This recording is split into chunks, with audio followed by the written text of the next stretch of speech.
CEE, Central Europe Explained,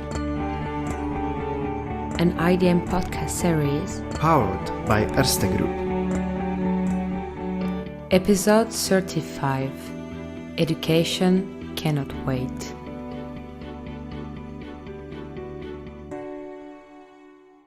Crises are known for weakening societies assessed while highlighting their long-standing challenges.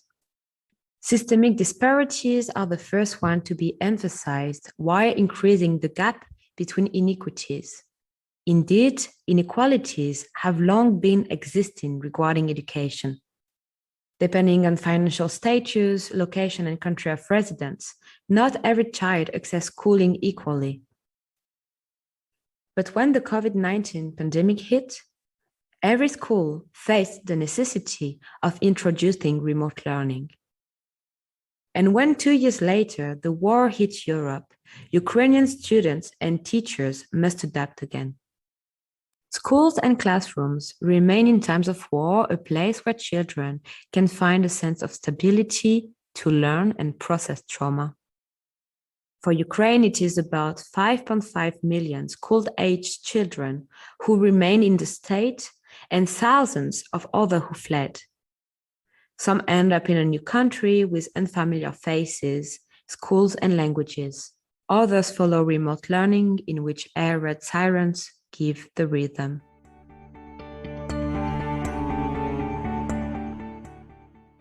Welcome to CEE, Central Europe Explained. My name is Emma Honteberie. I am producing this show, and I am a research associate at IDM, the Institute for the Danube Region and Central Europe, based in Vienna, Alsace-Grund. Today with me from London is Lana Chubakha. Welcome, Lana, and thank you for finding the time. Hi, Emma. It's such a pleasure to be here. Thank you for having me and inviting. Yes, me too. I'm very excited for our discussion today. So, Lana, you are at the moment based in the UK, but you are from Kyiv. So I'm from Kyiv, but my native town is Kropivnitsky, which is in central Ukraine.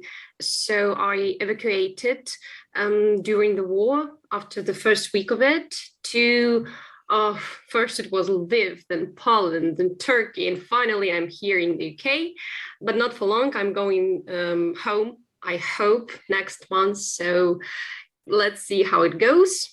But now I'm here. So greetings from UK. Thank you. I also hope for you that you can make home as you wish soon enough. And yes, so you have been an English primary school teacher, if I'm right.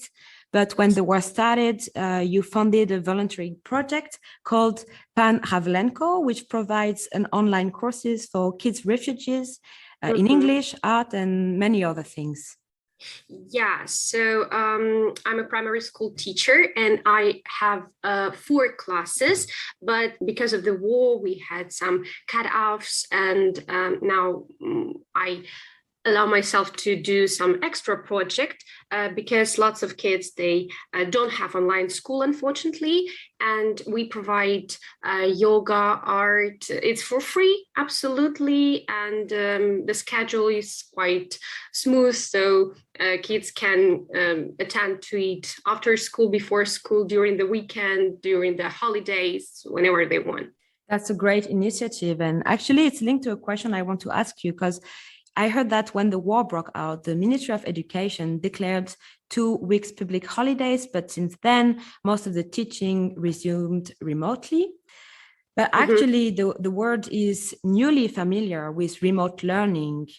Do you think that it has been easier for the country to adapt to the new situation? And how did it happen? Which role have the government and mainly civil society, which role did they play? So actually, distance education has met positively even the first time during the pandemic, because we had to do something. It was the only option, actually. We all know how stressful and unexpected it was then for everyone. Remember, for the kids, because they don't have their comfort zone anymore. By comfort zone, I mean safe space where they have teacher whom they trust and friends with whom you hang out between the lessons. For parents, this comfort zone, it means that now they have got a huge responsibility upon them. So the responsibility is not only on the teachers' shoulders. The academical accomplishments, the knowledge of the kids depends not only on the schools itself, but on parents much. They had to check up on completing the tasks, to check did the students log and sign in Zoom or Teams. I mean, not all the teens are self-conscious or self-disciplined enough to do it by themselves. Not all, I highlight. But speaking of primary school, it has become the teamwork among the students, obviously, teachers and parents as well. Fortunately, all students has the access to at least one gadget. So we knew they're supplied enough. And I know that even in some small villages in the regions, government provided laptops and tablets for the students in very limited number, though. But as a teacher, I had the biggest troubles with adapting my school curriculum to online version. Not all the activities can be adapted and transformed to digital one. So me and my colleagues, we faced the fact that we have to produce a new course or find the new sources and immediately. Moreover, it can't be just any source, you Google online activities, primary school, click the first link. No, we had to use qualified materials, books, everything. So during the pandemic, we struggled much at first because we had to learn how to teach from the blank page. Sure, it's useful anyway. And, I remember the times when saying, oh, I wish I attended that seminar, or I should have read that book about some new methodologies. And ta-da, time has come. You don't wait, you act, you learn to do something new. And I'm extremely lucky having my team by my side. We worked as one organism. It was the best team building we've ever had. I'm in my 20s. So half of my colleagues, 20, 30 was the average age.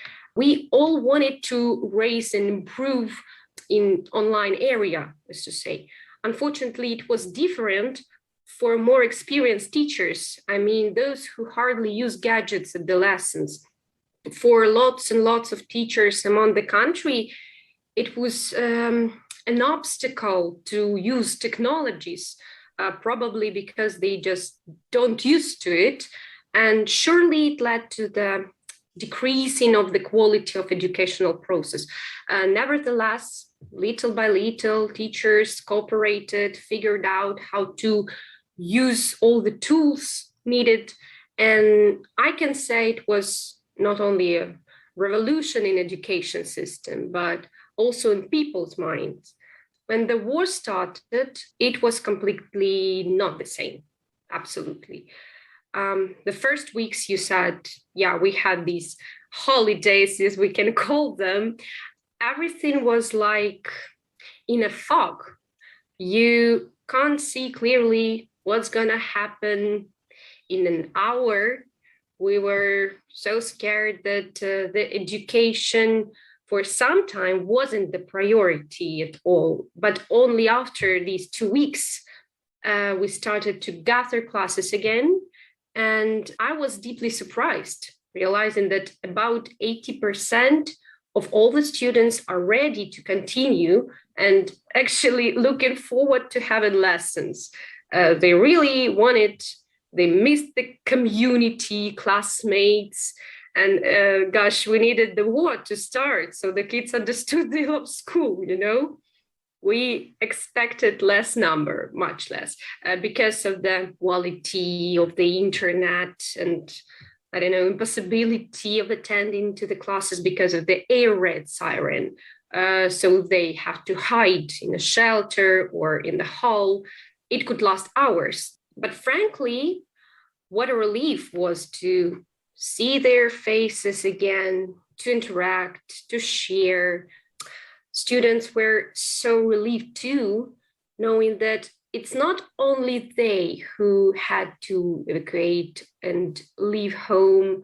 It was the empathy that they had to each other. And my role here as a teacher as an adult was to say, not that everything's fine, don't think about it, but to say the truth, that I miss my home just like they do. And I really don't know when everything is over, but we do our best in order to win. I am as scared as they are when I hear the sirens, when I hear the rocket flying. So it doesn't mean you're not brave enough if you feel it. It means you're a human and we all experience the same things and feelings. Mm-hmm. Yes, as you just said, I mean, school is a necessary structure in these times for the teachers, for the kids, and for the mental health, because it brings, I guess, stability. It's a driver for hopes, for dreams, and it is also a way to escape from reality. So, I mean, you just said you've been experiencing, of course, the pandemic and the war as a teacher, but I would like to know which other similarities you have witnessed in the sense of the importance of schooling for the kids in these times? The similarities of these two parts of my life. Actually, I've thought about that recently because I compared March 2021 and March 2022. Both times I had distance learning, and both times I struggled with a burnout, as many other teachers, as far as I know.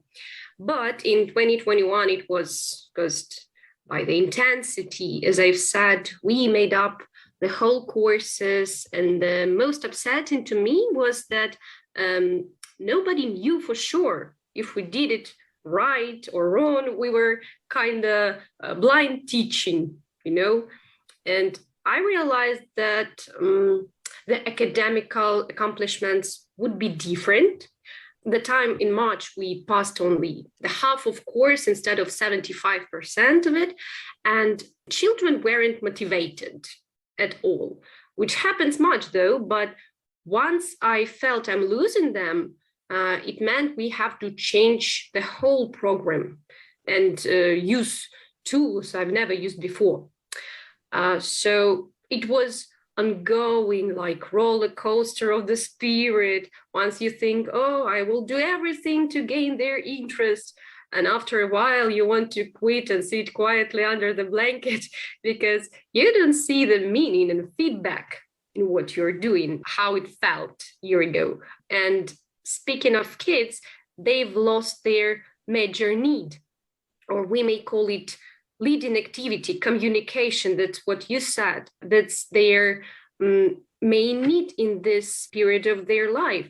The way you behave in real life cannot be compared on the energy level to remote learning. Online education, it leads to having twice or three times more energetical effort because kids perceive only the half of it. And we increase the amount of self-reflection activities as well as active ones using motor skills, meditation, ice exercise, and many, many more. But this March, I have a burnout because of known reasons, and children just feel it so well.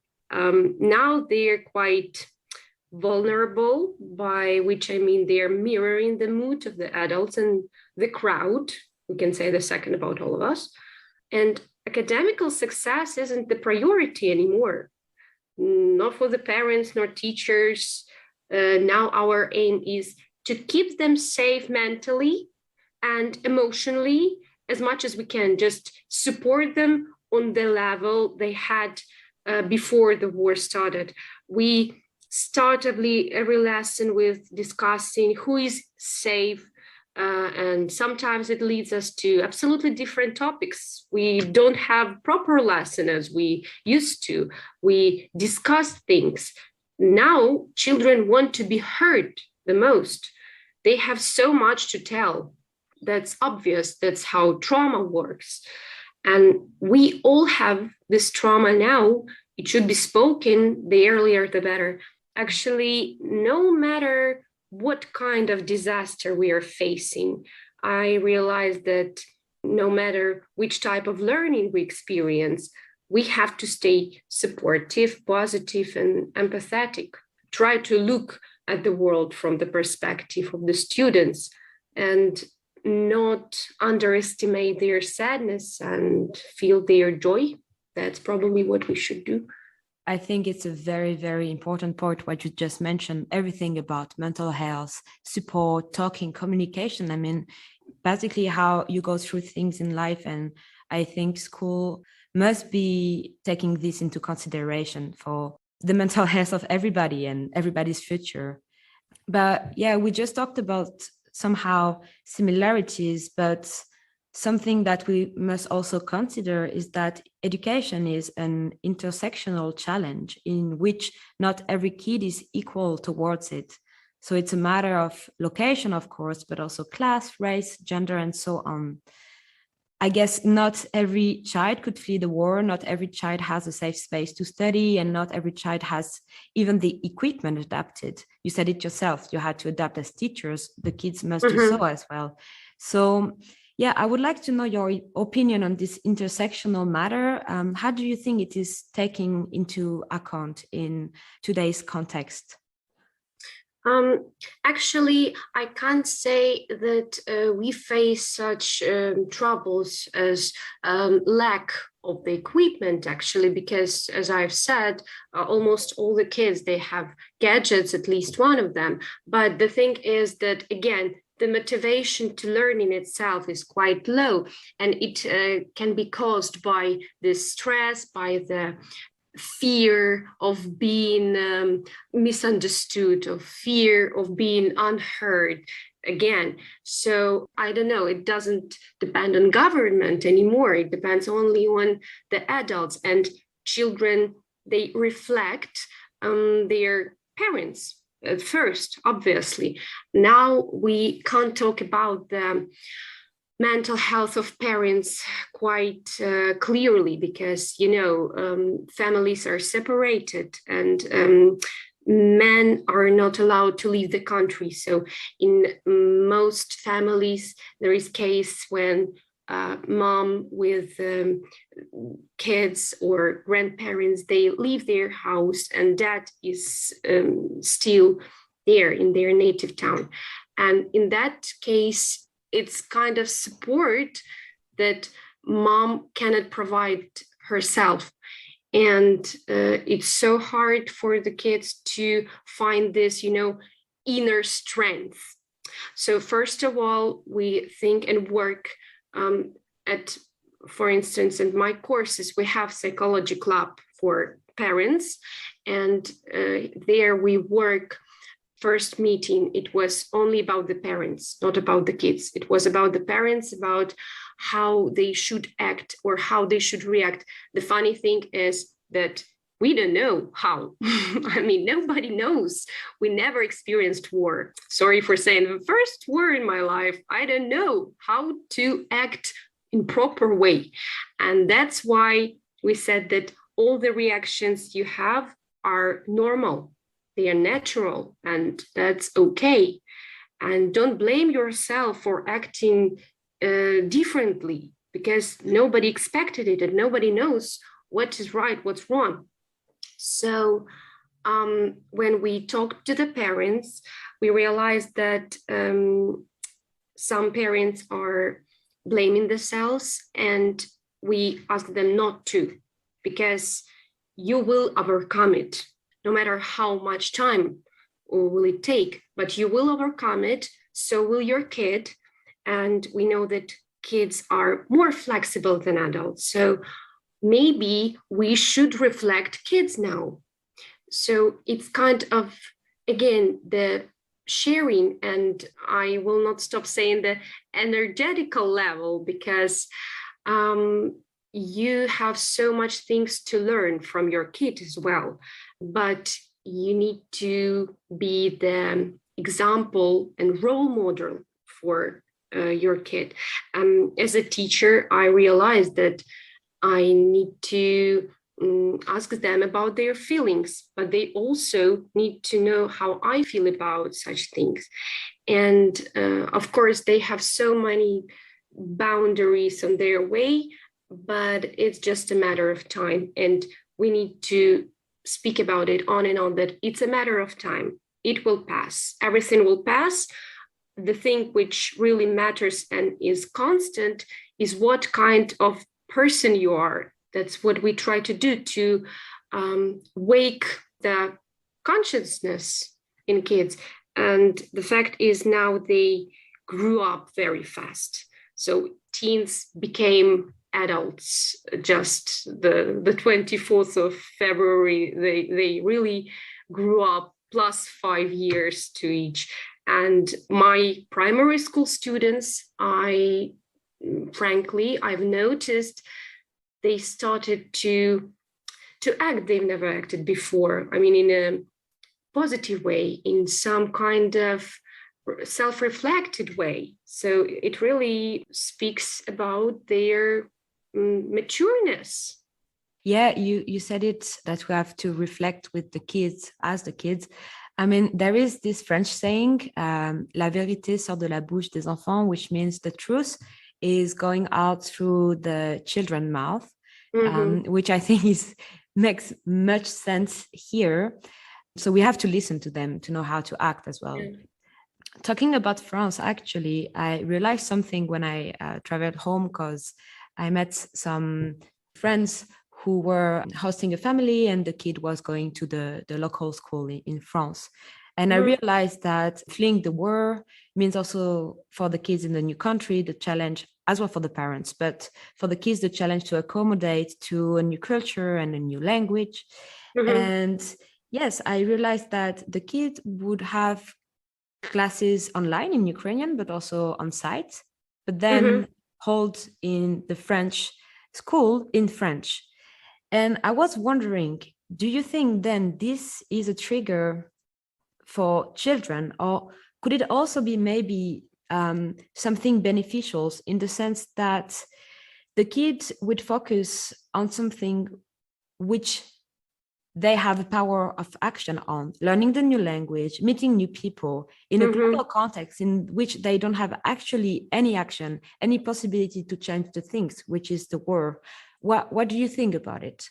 We talked about these issues with my friend, Lada. She's a psychologist, and we set up this weekly column to answer to the parents' questions with her. We found out that there are some benefits of this experience. First of all, it's a huge stress, which should be transformed, or as to say, sublimed into new dreams and values, or strengthen the old ones. And actually, for both adults and children, these cases, both pandemic or war, it's a test drive for our values.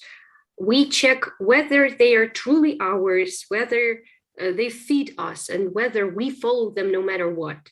Also, each stress makes you stronger after you survive it. She explained it to the group of adults, like she was talking about her cat, taking it as an example, because she and her cat evacuated from Kyiv to her hometown, where they lived in a house with a garden, and cat has never seen a garden in his life. First week was shocking. He was wandering alone around the garden and ran back inside as soon as winter blew, which was extremely stressful for such comfort-loving creature like him. And after a few days, he became so confident he even could catch the butterfly. I mean, stress made him stronger and revealed the inner power we never thought existed there. That's what we bring to our kids. We bring it to their mind that everything will pass, you transform, and you're stronger than ever. If considering academic accomplishments at new school as a success, I won't say that it leads to some strength or believing in oneself, because in the new surroundings, without knowing a language, with the absolutely new people around, everyone can be at sea in such situations. So it's absolutely natural thing. The best decision is to switch the focus from the desired high evaluation to the pure natural interest. So children can ask themselves, like, how do they do it? these students in this country with their culture? What do they do there? What am I can be interested in among their stuff?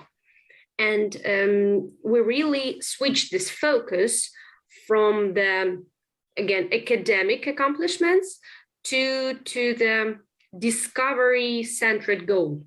Now we are discovering something new. That's not lie, or everybody knows that you always get better achievements using inner motivation, such as curiosity, than outer motivation, such as school marks. I don't think that they matter now anymore in this case. Very, very, very interesting again. Thank you so much for this insight. Actually, we're now arriving to the end of our discussion. And we have this kind of tradition in CEE when we ask our guests to recommend a piece of art or literature or music that would take our reflection further. What would you recommend us? When speaking of pieces of art, it's always Harry Potter. Always. I mean, because I'm a huge fan. I watched it when I was 6 years old first. Then I started reading it. And getting older, I only convinced myself on and on that you can find not only hidden metaphorical and symbolic meanings. Maybe you will remember the thing with Bogart in the third part. Bogart is the creature that depicts and gets shape of your worst fear.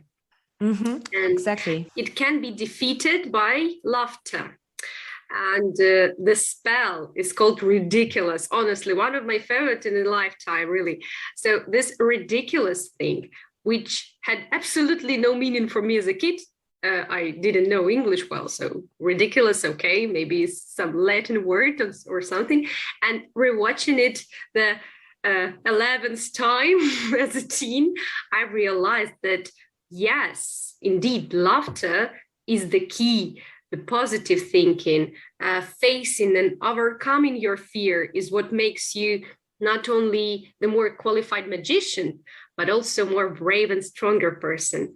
And at the same time, it's a story of evolving, of growing as a conscious and confident personality. It's a story about values that if you believe in them deeply, you're going to be challenged by life. So get ready for it.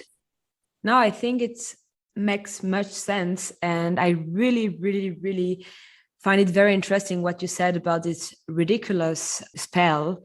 And yes, the way that J.K. Rowling was putting into light the fact that maybe the best way to approach our fears is with a critical view on it, which goes through humor. And I think it's a very good take on this. Thank you very much. And actually, thank you so much, Lana, for the discussion and giving us such precious insight on a very important topic. I think it's great. Thank you so much. Thank you too. It was such a pleasure.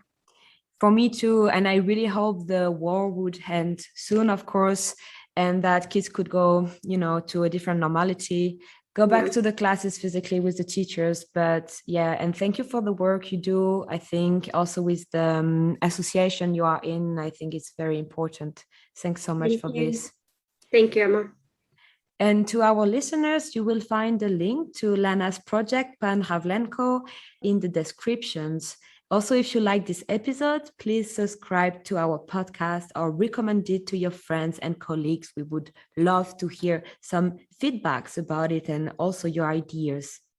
Thank you for listening once again, and until next time.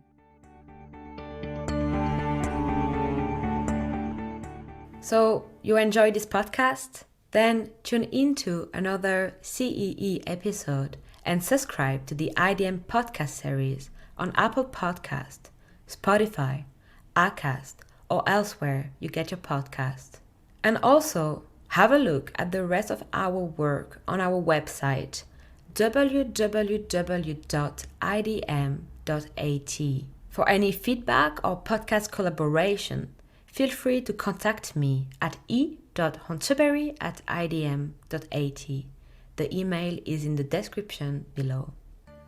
This was CEE, Central Europe Explained, a podcast series produced by the Institute for the Danube Region and Central Europe, powered by Erste Group, with the ongoing participation of Daniela Paiden, Malvin Natalik, Daniel Martinek, and Sebastian Schäfer. Production and editing, Emma Honteberie. Proofreading, Jack Gill. IDM Podcast. Institut für den Donauraum und Mitteleuropa. Institute for the Danube Region and Central Europe. European Perspectives. Regional Actions. Cooperation and expertise since 1953.